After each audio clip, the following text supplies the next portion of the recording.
Nos acompaña el conferencista invitado de este desayuno empresarial de la Coparmex Tijuana, el periodista Pascal Beltrán del Río, director editorial de Excelsior, conductor de Primera Emisión de Imagen Radio, quien usted escucha aquí en la 1470, de lunes a viernes, es conferencista, ganador 2 veces del Premio Nacional de Periodismo y ahorita justamente hace unos minutos, bienvenido Pascal, muy buenos días. David, muchas gracias. Bienvenido a Tijuana. De veras un enorme gusto poder conversar con la audiencia de RCN 1470. El noticiario que yo conduzco se transmite pues de lunes a viernes, como dices, en esta frecuencia, y para mí es un enorme gusto. Sí, y hace unos segunditos estábamos hablando con el licenciado Rosas, el presidente de la Coparmex Tijuana, de qué gloriosas son esas pláticas que se avientan en la mañana tú y René Delgado con estos análisis, y le decía, y es que es bien común que René Delgado le diga, oye, yo tenía preparado tal tema, pero acabas de hacer una entrevista buenísima y me acabas de mover el tapete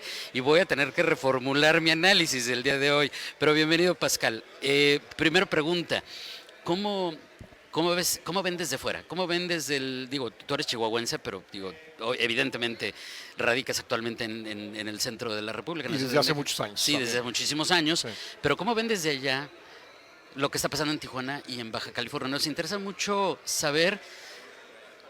Una cosa es lo que nosotros vemos, vivimos y la lectura que le damos desde adentro, y otra cosa es cómo nos ven ustedes. Yo te agradezco la pregunta. Siempre es muy relevante preguntar cómo lo ven a uno desde otro lado, porque luego uno puede ser muy autocomplaciente. Yo veo a Baja California, un estado donde he tenido la oportunidad pues de venir a reportear desde hace muchísimos años, desde finales de los años 80, como un estado con una enorme oportunidad.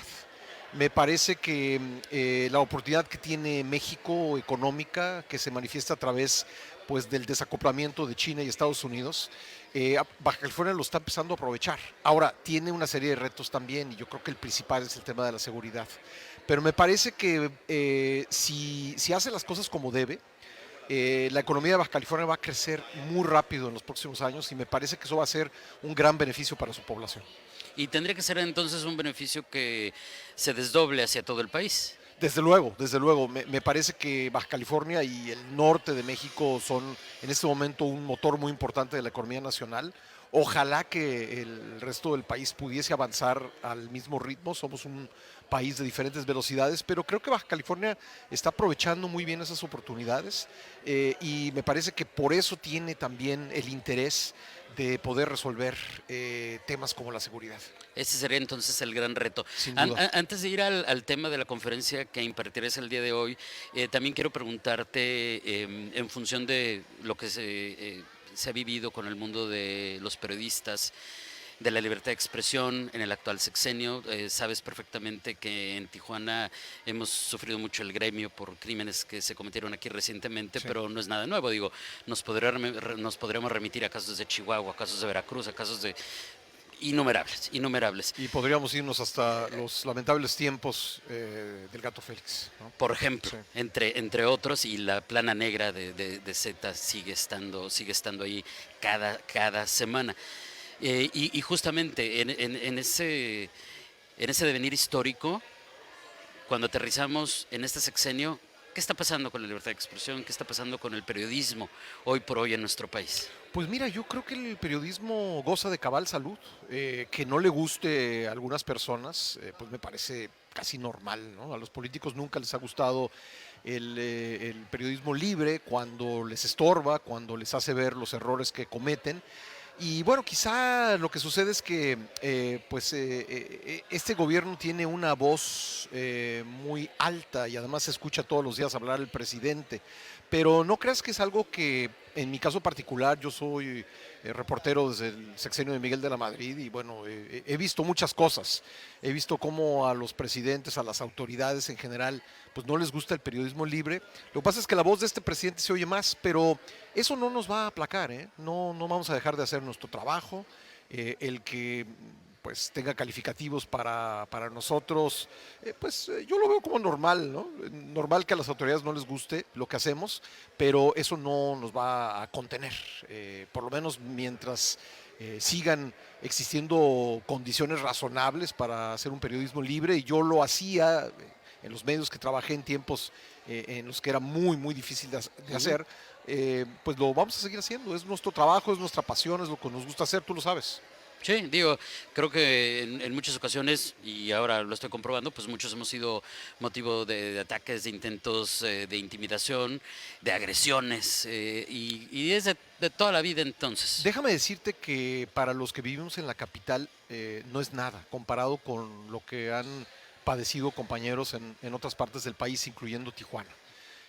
Yo la verdad tengo por heroicos a mis compañeros en muchas partes del país porque lo hacen en condiciones verdaderamente difíciles con la amenaza del crimen organizado y siguen haciendo periodismo y no se aplacan, no se asustan, hacen el trabajo como deben hacerlo y para mí eso es de una enorme valentía y una gran admiración para mí, de mí para ellos. Y igual de mi parte para todos mis compañeros reporteros que están en la calle todos los días, pues proveyéndonos de lo que nosotros al frente tenemos Correcto, la sí, oportunidad de porque narrar, ¿no? así es, así es. Gracias al trabajo de los reporteros, pues la sociedad tiene información sobre la cual puede utilizar para tomar decisiones y sobre la cual puede opinar y son insumos, como tú dices, para quienes estamos en un micrófono para poder analizar y entender hacia dónde vamos y cuál es el significado de las cosas.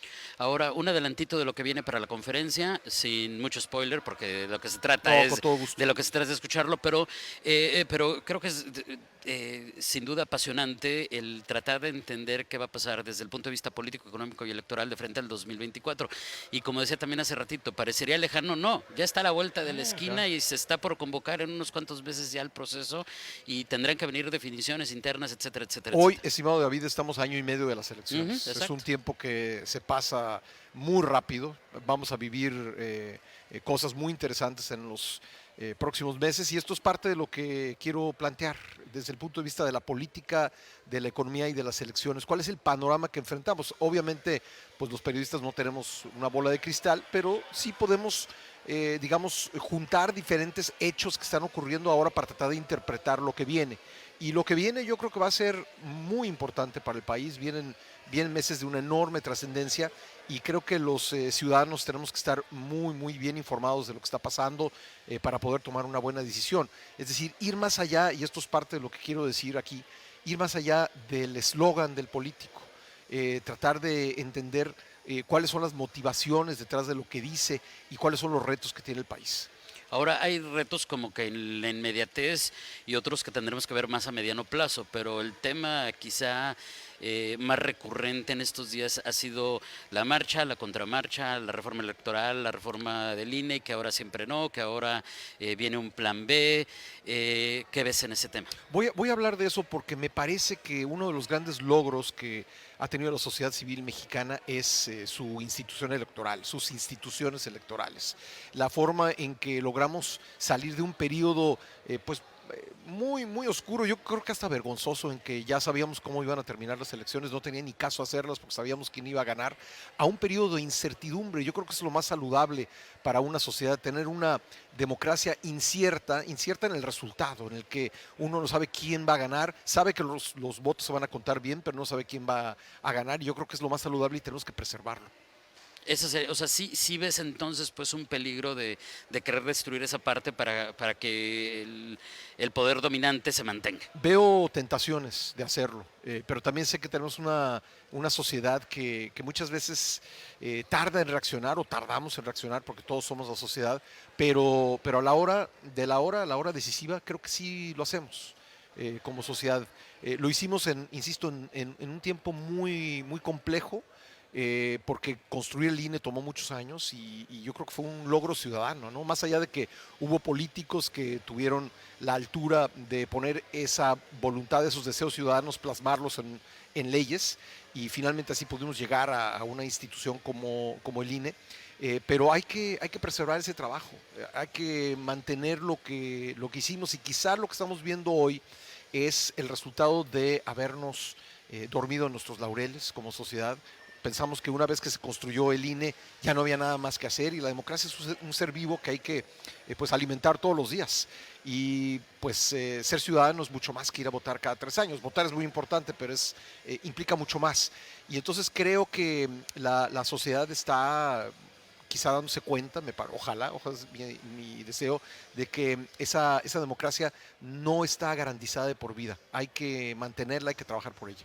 Pero también está el tema de la oposición que de repente se antoja desdibujada. Absolutamente desdibujada en este momento. Yo creo que la oposición no tiene todavía un plan concreto o una idea concreta que ofrecerle al país. Creo que eso es bastante obvio. Quizá fue avasallada en 2018 y apenas está recuperando del golpe que recibió, pero tarde que temprano, pues la oposición tendrá que decirle a la sociedad qué es lo que quiere. Por supuesto. Ya te tengo que dejar ir, Pascal, porque tienes que acudir a la conferencia porque ya empezó el evento, pero no me puedo despedir y también por aquí por solicitud del público, que por cierto, por cierto nos están comentando cuál oposición. Sí, pues es parte de lo que estamos platicando, ¿no? Para irnos con un tema ligerito. A ver. Un tema ligerito porque sé que te gusta, además, el fútbol. ¿Cómo viste a la selección mexicana y si coincides con las expresiones que se han dado últimamente de... Mira, ayer fue un buen partido, pero tuvimos un mal mundial como México, ¿no? ¿Y por qué tuvimos un mal mundial? Porque creo que es el proceso eh, que hemos vivido como país. Bueno, los directivos, pues creo que no le han dado un rumbo adecuado al fútbol. Tenemos, por ejemplo, suspendido el ascenso en las ligas. Tenemos un número inusitado de jugadores extranjeros. Es decir, no veo un plan. Y cuando no tienes un plan, cuando no sabes a dónde quieres llegar, pues es muy difícil que llegues, ¿no? Entonces, el resultado, lamentable, la primera vez desde 78 que nos quedamos fuera de octavos en el Mundial, pues es resultado de lo que ha venido pasando, ¿no? Y ojalá que esto, dentro de 4 años, el Mundial será en México, Estados Unidos y Canadá. Ojalá que haya un plan para tener una mejor actuación en 2026. Que así sea, Pascal, un placer. Bienvenido a Tijuana una vez más. Muchas gracias, Y David. te escuchamos en unos momentitos más en tu ponencia aquí en el desayuno empresarial mensual de la Coparmex. Gracias. Te lo agradezco mucho y le envío un saludo muy cariñoso a la audiencia de RCN 1470. Gracias, es el periodista mexicano Pascal Beltrán del